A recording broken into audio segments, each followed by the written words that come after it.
కొన్ని కూడా విమర్శించి ఉండరేమో బహుశా. సో అప్పుడు కూడా ఖండించలేదు, మా దగ్గర ప్యాకేజ్ ఏం తీసుకోలేదు అని చెప్పి అప్పుడు టీడీపీ నాయకులు చెప్పే ప్రయత్నం చేయలేదు.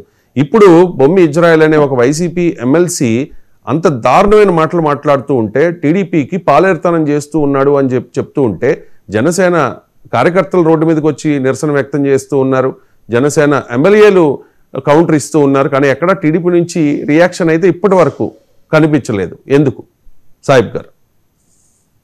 రవిశంకర్ గారు, అమెరికా ప్యానెల్ లో ఉన్నటువంటి మిత్రులకు, అదే విధంగా డబల్ నైన్ వీక్షకులందరికీ కూడా నమస్కారం అండి. నమస్తే. తమ ఇంట్రోలో మాట్లాడారు, రాజకీయాల్లో ఒత్తిడి సహజం అండి. భారతదేశంలో ఎక్కడ చూసుకున్నా కానీ ఎలక్షన్ టైం వచ్చినప్పుడు కొన్ని పార్టీలు బహిరంగంగా పొత్తులు కుదుర్చుకుంటాయి, కొన్ని హిడెన్ గా కాళ్లకు మొక్కుతా ఉంటాయి అధికారంలో రంగంలో. దానికి చిన్న ఉదాహరణ కూడా చెబుతాను. జగన్మోహన్ రెడ్డి గారు అధికారంలో రాకముందర అసలు ఆంధ్ర రాష్ట్రానికి కేంద్రాన్ని మెడలు వంచల్లా నేను ఆ రోజు ఉన్నటువంటి అన్ని అంశాలు సాధిస్తానని చెప్పి గొప్పలు చెప్పారు. తర్వాత ఏమన్నారండి, 25 మంది ఎంపీలు ఉన్నా కూడా నేనేమీ చేయలేని పరిస్థితి, కేంద్రంలో బీజేపీ వాళ్ళ అధికారం ఉంది అని ఆయన ఓపెన్ స్టేట్మెంట్ ఇచ్చారు. అంటే ఇక్కడ ఏమవుతుందండి, పొత్తు మేము అఫీషియల్ గా పెట్టుకున్నాం, మీరు అధర్మంగా ఉండారు కదా, అలా ఎవరిని అనాలి? ప్రజలకు అన్నీ తెలుసు. దీంతో పాటు మనకు నోరు ఉందని చెప్పి ఏది పడితే అది మాట్లాడటం, అసలు ఇష్టం వచ్చినట్టు మాట్లాడటం, దాన్ని ప్రజలు కూడా చూశారండి. వైనాట్ 175 దగ్గర నుంచి 11కి వచ్చేసారు. ఇవన్నీ ప్రజాస్వామ్యంలో ప్రజలు నిశ్చితంగా పరిశీలిస్తూ ఉంటారు. నేనేమంటానంటే, రాజకీయాల్లో ఉన్నప్పుడు ఒక హోందాతనం ఉండాలండి. రాజకీయాల్లో ఉన్నప్పుడు ప్రజలకు ఆమోదయోగ్యమైనటువంటి పరిపాలన అందించేటప్పుడు భాష చాలా ముఖ్యం. గత 5 సంవత్సరాల్లో వాళ్ళ భాష చూసారా ఏ విధంగా ఉండేదో? ఇప్పుడు పవన్ కళ్యాణ్ గారిని కొన్ని అంశాల్లో కొంతమటికి వాస్తవంగా ఆ రోజు ఉన్నటువంటి పరిస్థితుల్లో కొంతమంది మాట్లాడారు. కానీ ఎవరు కూడా ఒక వ్యక్తిని వ్యక్తిత్వం చేస్తూ మాట్లాడకూడదండి. వ్యక్తి అతని జీవితంలోకి తొంగి చూడకూడదు. ఈరోజు ఇజ్రాయెల్ మాట్లాడినటువంటి మాటలు అతను ఎవరికి తెలియనటువంటి పరిస్థితి. అక్కడ ఎమ్మెల్సీ ఇచ్చారు, వాస్తవంగా నోరు జారి మాట్లాడారు. నేనేమంటానంటే, ఇటువంటి వ్యాఖ్యల వల్లే వైకాపా పార్టీకి తీవ్ర నష్టం జరిగింది. 2019 నుంచి 24 మధ్య కాలంలో చూసుకుంటే ఇప్పుడు కూడా అదే రిపీట్ చేస్తూ ఉన్నారండి. వాళ్ళ అధినాయకులు ఏది మాట్లాడుతున్నారో కింద నాయకులు కూడా అదే మాట్లాడుతూ ఉన్నారు.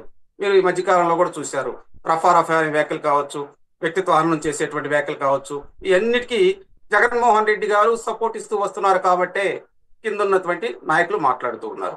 ఇక్కడ ఇంకో అంశం, నిధుల గురించి కూడా మాట్లాడుకోవాలి. ఎందుకంటే సాహిబ్ గారు ఇప్పటి వరకు మీ పార్టీ నుంచి, అంటే ప్రతి చిన్న నాయకుడు లేకపోతే ప్రతి నాయకుడు మాట్లాడిన దానికి పార్టీ అధిష్టానం రెస్పాండ్ అవ్వాల్సిన అవసరం లేదు, కానీ కొంతమంది నాయకులు అయితే రెస్పాండ్ అవ్వాల్సిన అవసరం ఉంది. అట్లీస్ట్ ఈ ప్యానెల్లో మీరు ఈ డిబేట్లో టీడీపీ తరఫున అటెండ్ అయ్యారు కాబట్టి, జాయిన్ అయ్యారు కాబట్టి, మీరు ఖండిస్తూ బొమ్మి ఇజ్రాయెల్ చేసిన వ్యాఖ్యల్ని నేను ఖండిస్తూ ఉన్నాను పార్టీ తరఫున అని చెప్పి చెబుతారేమో నేను ఎక్స్పెక్ట్ చేశాను. నిన్న జరిగినటువంటి విషయంలో మేము ఖండిస్తూ అక్కడ మా వాళ్ళు అక్కడ ఉన్నటువంటి నాయకులతో కలిసి అతని మీద ఈ విధంగా మాట్లాడుతున్నాం అని చెప్పి మా నాయకులు పి గన్నవరం అందరూ కలిసి పోరాటం చేశారు. అందరూ కలిసి అండి, బుద్ధి ఉందా లేదా నీకు, బుద్ధి లేని మాటలు మాట్లాడుతున్నావు. అదే జనసేన నాయకులే రెస్పాండ్ అయ్యారు, జనసేన కార్యకర్తలు రోడ్డు మీదకి వచ్చారు, సోషల్ మీడియాలో బొమ్మి ఇజ్రాయెల్ కు వ్యతిరేకంగా పోస్టులు పెట్టారు. కానీ ఎక్కడ టీడీపీ నుంచి నాకైతే అది కనిపించలేదు ఎక్కడా కూడా. లేదు ఒకసారి గ్రౌండ్ రియాలిటీ చూసుకోండి. పి గన్నవరంలో మా తెలుగుదేశం పార్టీ శ్రేణులందరూ నిన్న దీని మీద స్పందించారు, ఖండించారు. ఎందుకంటే అక్కడ ఉన్నటువంటి పి గన్నవరం ఎస్సీ కాన్స్టిట్యున్సీ, అక్కడ ఉన్నటువంటి మా దళిత నాయకులందరూ నిన్న ఏదైతే అతను మాట్లాడిన మాటలను ఖండిస్తూ సోషల్ మీడియాలో పెట్టారు, అదే విధంగా ప్రెస్ లో కూడా మాట్లాడారు. తమరు అవి కూడా గమనించాలి. ఇప్పుడు మీరు ఇంట్రోలో మీరు అంటున్నారు, మేము ఖండించబట్టే కదండి. ఎవరో ఇప్పుడు పవన్ కళ్యాణ్ మేము మిత్రధర్మంలో ఉన్నాము, డిప్యూటీ సీఎం ఫోటో ప్రతి గ్రామ పంచాయతీలో ఉండిద్ది. మేము జనసేన పార్టీకి మాకు ఉన్నటువంటి సంబంధాలు ఏ విధంగా ఉన్నాయో ప్రజలందరికీ తెలుసు. ఈ రోజు వాళ్ళకి చాలా గౌరవిస్తున్నాం. అలాగే పవన్ కళ్యాణ్ గారు మమ్మల్ని చాలా గౌరవిస్తున్నారు. ఈ మధ్యలో లఫుట్లు కొంతమంది వస్తా ఉంటారు, మాట్లాడుతూ ఉంటారు. నేను ఒక విషయం అండి, అంటే జనసేన శ్రేణుల్లో కాస్త అసంతృప్తి లేదా? ఈ నామినేటెడ్ పోస్టుల విషయం అవ్వచ్చు, లేకపోతే వాళ్ళకి ఇచ్చే ప్రయారిటీ విషయం అవ్వచ్చు, లేకపోతే జనసేన ఎమ్మెల్యేలు ఉన్న చోట టీడీపీ నాయకుల హవాకి సంబంధించి కాస్త అసంతృప్తి ఉంది అనే ప్రచారమే పెద్ద ఎత్తున జరుగుతోంది. ఏమండి ఇక్కడ అసంతృప్తి రాష్ట్రంలో ఉంది, వైసీపీ పార్టీ వాళ్ళ నాయకులకు ఉందండి. ఏం లేదు, మేము బ్రహ్మాండంగా వెళ్తున్నాం. మీకు చిన్న ఎగ్జాంపుల్ చెబుతాయనండి. గుంటూరు పక్కన ప్రతిపాడు ఉంది. ప్రతిపాడు కాన్స్టిట్యున్సీలో మార్కెట్ యాడ్ చైర్మన్ ఒక ఎస్సీ మహిళకి జనసేన వాళ్ళకి ఇచ్చారు. మొన్న ఆమె ప్రమాణ స్వీకారానికి మొత్తం మా వాళ్ళు ర్యాలీగా వెళ్ళారండి. అందరూ ఆ ర్యాలీ బ్రహ్మాండ కిలోమీటర్ ర్యాలీ చేశారు. 25 కిలోమీటర్లు ఆ ర్యాలీతో పాటు ముందరికి వెళ్ళారు. ఎక్కడండి ఊరకం మాటలు చెప్పుకోవడం కాదు, వాస్తవాలు వేరుగా ఉన్నాయి. ఒక అబద్ధాన్ని పదే పదే ప్రచారం చేస్తూ ఆనందం పొందుతున్నారు వైసీపీ పార్టీ నేతలు. ఇందాక శేఖర్ అనే ఆయన వైకాపా ప్రతినిధి కూడా ఒక మాట అంటారు. శేఖర్ రెడ్డి గారు శేఖర్ రెడ్డి గారు టీడీపీ పార్టీ వాళ్ళు వైకాపా వాళ్ళని కుక్కలు తన్నట్టు అంటున్నారు. అది గమనించాలి.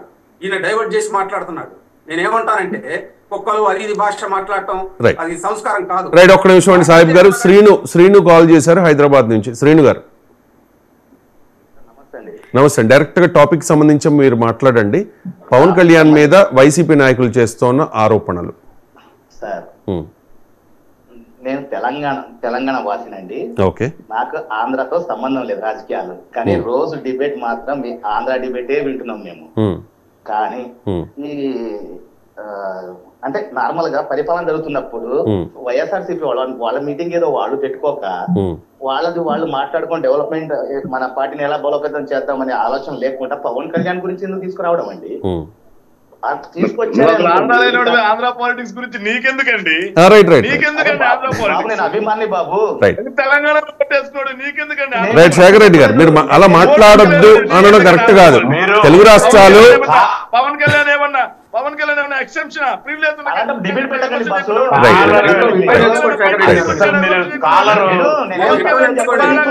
శేఖర్ రెడ్డి గారు శేఖర్ రెడ్డి గారు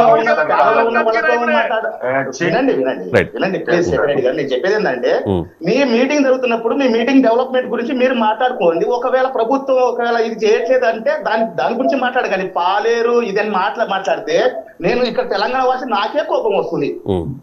మీరు డిస్కషన్ అంటే శేఖర్ రెడ్డి గారు ఒకసారి వినండి. శేఖర్ రెడ్డి వినండి. ఒక్క నిమిషం అండి. సంబంధం లేదంటే ఎలా చెప్పండి? మీరు ఎమ్మెల్యేని మాట్లాడినవారు, ప్యానలిస్టులని మాట్లాడినవారు, కాలర్ని కూడా మాట్లాడినవ్వకపోతే ఎలా చెప్పండి? ఒక్క నిమిషం, ఆయన అభిప్రాయం ఏంటో తెలుసుకోవాలి కదా శేఖర్ రెడ్డి గారు. తెలంగాణ వాళ్ళని ఆంధ్ర రాజకీయాల గురించి